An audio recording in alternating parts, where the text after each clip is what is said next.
Sir പറഞ്ഞ പോലെ ആ മുദ്രകളൊക്കെ ചെയ്തപ്പോ എനിക്ക് ഉറക്കം കുറേശ്ശെ കിട്ടി തുടങ്ങി. നടുവേദന എനിക്ക് കുറച്ചു കാലമായിട്ട് തുടങ്ങിയതാണ്. എന്നും കാലത്ത് എണീക്കുമ്പോ നടുവേദന. അപ്പൊ ഒരു കൈ പിന്നിലായിരിക്കും എപ്പോഴും എന്റെ.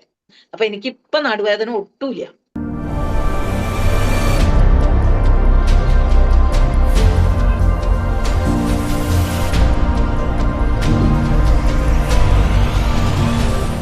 എന്റെ പേര് കല്യാണിക്കുട്ടി, ഓമന എന്ന് വിളിക്കും. ഫേസ്ബുക്കിൽ ആഡ് കണ്ടിട്ടാണ് ഇതിനെ പറ്റിയിട്ട് എനിക്ക് മനസ്സിലായത്. അപ്പൊ എനിക്ക് ഒരുപാട് ശാരീരികമായിട്ടുള്ള അസ്വസ്ഥതകൾ ഉണ്ടായിരുന്നു.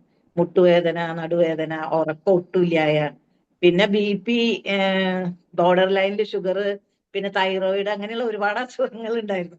അപ്പൊ എനിക്ക് തോന്നി അല്ലെ, ഇവരുടെ ഓരോരുത്തരും അവരവരുടെ അനുഭവങ്ങൾ പറയണ കേട്ടപ്പോ എനിക്കൊന്ന് ജോയിൻ ചെയ്ത് നോക്കാണ്. എന്നിട്ട് ഞാൻ ഫ്രീ ക്ലാസ്സിൽ ജോയിൻ ചെയ്തു. അത് കഴിഞ്ഞപ്പോ എനിക്ക് തോന്നി ഇതിൽ ഞാൻ ചേർന്ന് കഴിഞ്ഞാൽ ഞാൻ കറക്റ്റ് സമയത്ത് കറക്റ്റ് സ്ഥലത്താണ് എത്തിയിരിക്കുന്നത്.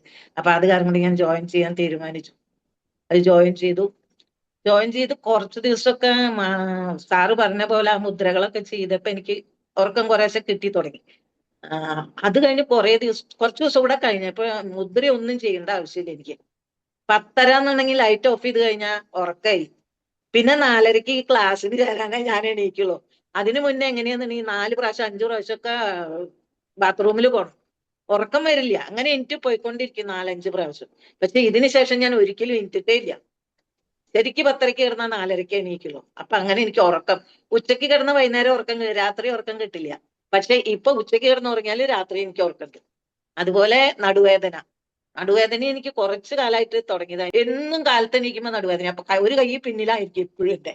എന്നിട്ടാണ് ഞാൻ അങ്ങനെ ജോലിയൊക്കെ ചെയ്യുക. അപ്പൊ അതുപോലെയായിരുന്നു. അപ്പൊ എനിക്കിപ്പൊ നടുവേദന ഒട്ടുമില്ല. എന്റെ മോൾ ഇന്ന് വിളിച്ചപ്പോ പറഞ്ഞു, അമ്മ എന്താ അങ്ങനെ കാമായിരിക്കണേ? ഇപ്പൊ ഞാൻ കുറച്ചു ദിവസം കൊണ്ട് ശ്രദ്ധിക്കുന്നുണ്ട്, വളരെ കാമാണല്ലോ. ഞാൻ പറഞ്ഞിട്ടില്ല എന്റെ മക്കളോട്, ആ ഒരൊറ്റ ആളോട് പറഞ്ഞിട്ടില്ല ഞാനിങ്ങനെ ഒരു ക്ലാസ് ജോയിൻ ചെയ്ത കാര്യം. എല്ലാം കഴിഞ്ഞിട്ടേ പറയുള്ളൂ എന്ന് വിചാരിച്ചു. അതുപോലെ തന്നെ ഇന്ന് ഞാൻ അവളോട് പറഞ്ഞു, ഇങ്ങനെ ഒരു കാര്യമുണ്ട്, ഞാൻ ചേർന്നു. അപ്പൊ ഒരു കാര്യം എന്നോട് മറച്ചു വെക്കാത്ത അമ്മ ഇതെന്താ മറച്ചു വെച്ച ചോദിച്ചു. അപ്പൊ ഞാൻ പറഞ്ഞു, പറഞ്ഞു കഴിഞ്ഞിട്ടുണ്ടെങ്കിൽ 100 അഭിപ്രായം കേൾക്കണം. എനിക്ക് ആരുടെയും ഒന്നും കേൾക്കണ്ട. എനിക്ക് ഒന്നും കേൾക്കണ്ട. ഞാനൊരു ഡിസിഷൻ എടുത്തു, അത് ശരി. പോരാത്തതിന് ഇപ്പൊ എനിക്കൊരു ഡിസിഷൻ എടുക്കാനുള്ള ഒരു കഴിവ് വന്നിട്ടുണ്ട്. മറ്റേത് എങ്ങനെയാന്നുണ്ടെങ്കിൽ എന്തെങ്കിലും ഒന്ന് തീരുമാനിക്കണം എന്നുണ്ടെങ്കിൽ മോളെ അത് ചെയ്യട്ടെ, അല്ലെങ്കിൽ അനീത്തിയോട് ചോദിക്കും, മോനോട് ചോദിക്കും, എല്ലാവരും ചോദിച്ചിട്ട് ലാസ്റ്റിൽ ഒരു ഡിസിഷൻ എടുക്കുക. ഇപ്പൊ അങ്ങനെയില്ല. സാറിന്റെ ക്ലാസ്സും സാറിന്റെ ടീമിലെ അംഗങ്ങളും ഒക്കെ നമിക്കണം. കാരണം എന്തെങ്കിലും ഒരു ഡൗട്ട് ചോദിച്ചു കഴിഞ്ഞാൽ ഉടനെ റിപ്ലൈ വരും.